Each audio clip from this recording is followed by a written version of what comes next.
Hi, and welcome to Open Hand Farm.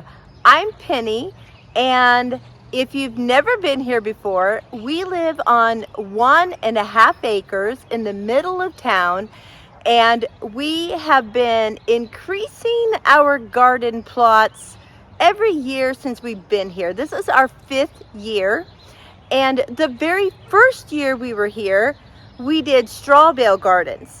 So I'm working on another video project and going to show you how to have a straw bale garden and how productive it can be.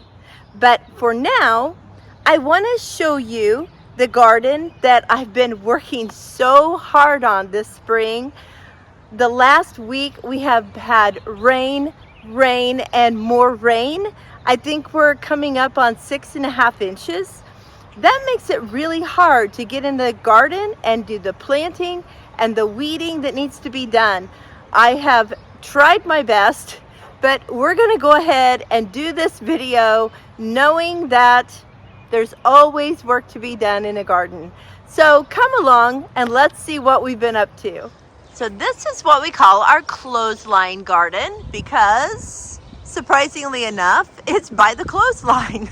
We have potatoes that are just loving all of this rain.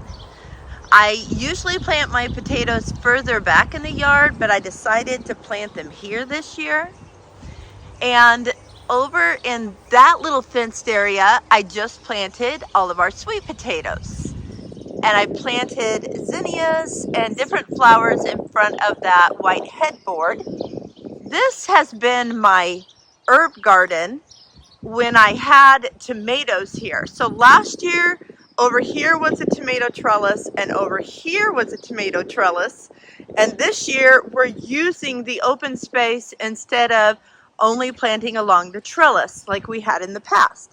So this was just a little path in between the two that I planted herbs in. And so I am enlarging that. I planted some bee balm, some chamomile, some dill, and some blue spice basil. If you have never had blue spice basil, you are missing out. You've got to plant some. It has like a sweet vanilla taste to it. It's perfect for tea. These are voluntary sunflowers that decided to come up, so I'm just going to let them go. And then along this trellis, we have Malabar spinach. I have been wanting to grow Malabar spinach for 3 years, and I just cannot get it to grow. This year, it's growing. I'm so excited. Now we'll move over to the food forest, which I have not planted a lot in yet, but we have a lot of perennials in this bed. I'm going to plant tomatoes along this trellis. I always do cherry tomatoes here. I have a pile of compost that's waiting to be moved, and it's going to be moved to this trellis over here where I'm going to plant some butternut squash and delicata squash. But so far we just have some items coming back from last year. I have cosmos that grow back here, and they are all over the place. If they weren't so beautiful, I would call them a weed, but they're not a weed. But I will have to hoe a lot of these up. I can't have that many cosmos in here. This is an agastache, and it is so wonderful. It smells like licorice. It's of the hyssop family, and this is hyssop. We have some asparagus that are new this year, and so we're just letting them go instead of picking them. We did have one that was not new, but it didn't get picked. The rain just made it grow so fast I couldn't get it. So we're going to put some more asparagus in here. We bought some at a homestead show we went to, and it should have already been in, but we have our teepee over here that is inundated with voluntary sunflowers and more of the cosmos. Hyssop is almost as crazy as the cosmos. If you look here, they're just coming up all over the place. but I love them. So for the most part, I'm gonna let them grow, and the bees really love them. We have our comfrey and yarrow along with another hyssop right there. Found its way in between the two of them. And this echinacea just doesn't look real healthy. I'm not sure what is going on with it, but it's not doing as well as some of our other echinacea. From this viewpoint, you can see fruit trees and garlic. Now I decided to do an experiment and plant some soft neck garlic this year. They're not doing too great. I'm going to go ahead and probably put some kale or something in this bed with them, but that was a no-go. Now the hardneck is doing great. We've got some here and we've got some in a little bed over there. And for you experienced gardeners, you know what this big, lush, beautiful plant is that would take over if I allowed it. I love stepping on it though. Then the fresh smell of mint is in the air every time I'm out here. I did pull up a lot of it that was over in here. It was also growing into our blackberry bed area, so I pulled a bunch out there. The blackberries are coming along, but they're not as full as they usually are this time of year, and I think it was due to the cold weather that we had. But they're growing, and I think we'll be okay. I have some that I can dig up and plant in here. There's one way over here. The rhizomes came way over here, so I will dig it up and put it back here where it belongs with the rest of the blackberries. My peach trees have a little bit of peach curl. I'm not seeing any peaches though. I think they probably bloomed when it was still cold out and their blooms got frozen. So we'll just have to see what happens here. But the pears are doing well. They bloomed and have fruit on them. Not as much as they did last year, but that's okay because last year they had way too many on them. And this one is an Asian pear. So we've got some fruit on it as well. But again, not as many as we had last year. I was really worried about the fig trees and whether or not they were going to be all right with that cold weather, but they're coming up and doing okay. So we'll see how they do this year. I don't know if they'll get big enough, fast enough to produce fruit, but we'll see. If you're wondering why I have these buckets here, these are my weeding buckets. I sit on the blue one, put the weeds in the red one, then I feed the weeds to the chickens, and I can kind of turn all the way around while I'm working in an area on top of that round bucket. So it works great. We brought out our play yard so that the kids can sit in there with the bunnies and play with them. They love playing with them. They are 5 weeks old now, and I think Mama's ready for them to not be here anymore. They kind of bother her. Hi, Grandpa. And there's Daddy. We finally got a load. I was so excited, and the truck that brought it was really almost twice as big as what we usually get it from. So we have plenty of mulch now. I went ahead and mulched the kids' play kitchen. They just love being out here. Now we're going to go look at the fire pit garden. Our fire pit is right here, and look at all those weeds. We need a lot of new mulch here. That's next on the line. But I came out and tried to weed around these new plants. We have corn, lots of corn coming up, and we have yellow squash. But this is my problem right here, Bermuda grass. So I was able to hoe a lot of the weeds out except the Bermuda grass was not going to have it. So I ordered a new tool. I'll have to show you, but I'm going to get out here and I'll do a video on how that works, because I need something that's going to get under those roots and pull this stuff out, or I'll be fighting with it all summer long. And we have more voluntary sunflowers. We have one rabbit that's been jumping around our yard. All of these voluntary sunflowers, he has not bothered.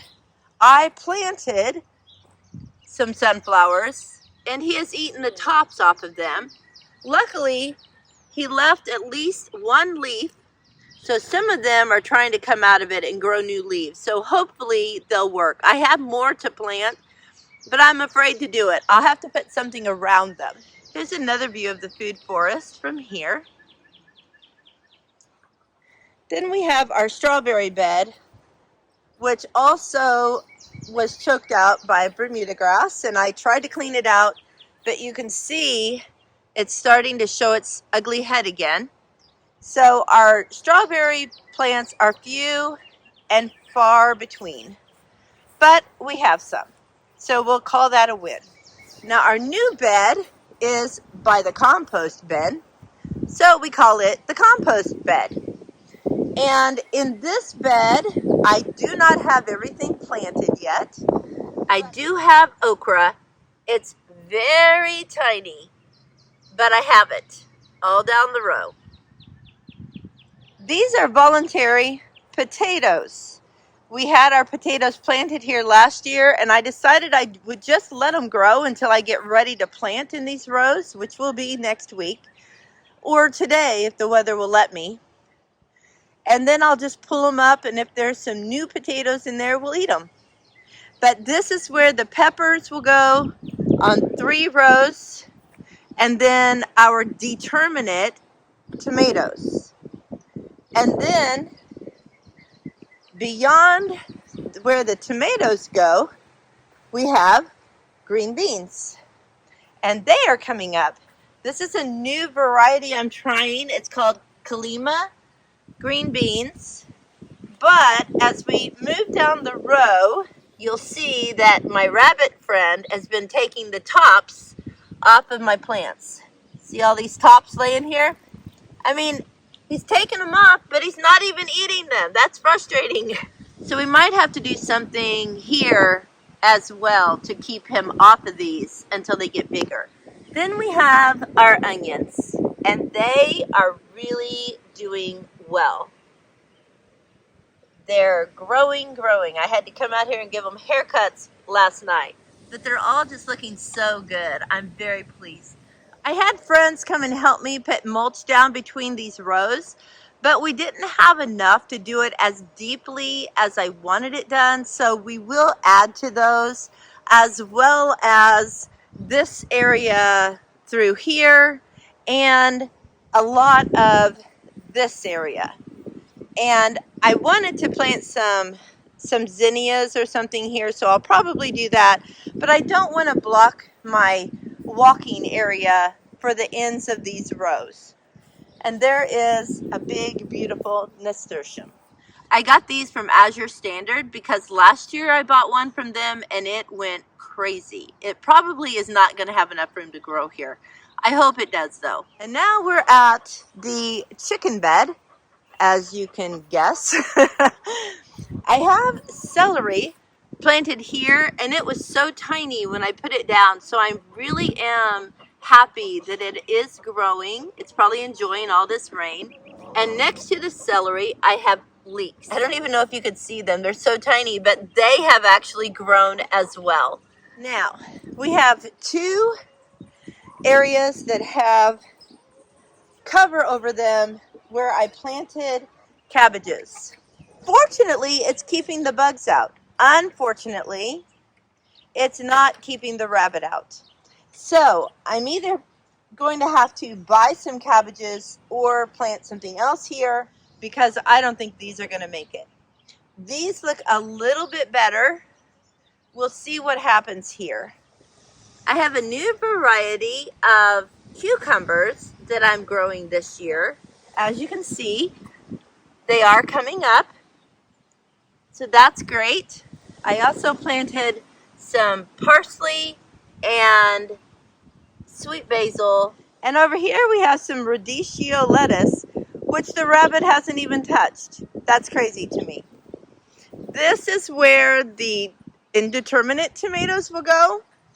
And I put some salvia here to add some color and bring in pollinators. And our zucchini is doing great. It's all up. I'm trying to decide if I'm going to leave 2 plants in each hill or pull one out. I'll probably wait a little bit longer, make sure something doesn't happen with them before I decide, and then just pull one out. Then here we have flowers. I had sunflowers, but you know who ate them. But I am seeing new little leaves coming up. So these are different types of zinnias, and then some more cosmos, which means I'll have cosmos in this area forever and ever. But these are pink, and the ones in the food forest are yellow. And then some alyssum here in the front. So just take a peek of the sweet potatoes. This row that has the smaller plants are the orange and white sweet potatoes. They did not sprout as well, so I have very few of those, but the purples did great. And here's another view of the clothesline bed from here. Well, I'm gonna get inside before it starts raining again. You can see our skies are cloudy. It already rained a little bit this morning, so I'm trying to beat the rain again. It has been so hard to plant and weed, and the weeds just keep coming because that rain just keeps growing them so well. I hope you've enjoyed this garden tour today, and I hope to get a lot more planted this evening or tomorrow, depending on how saturated the soil is, and hopefully next time you'll have a lot more to see. So thanks a lot for coming along, and until next time, blessings on you and yours.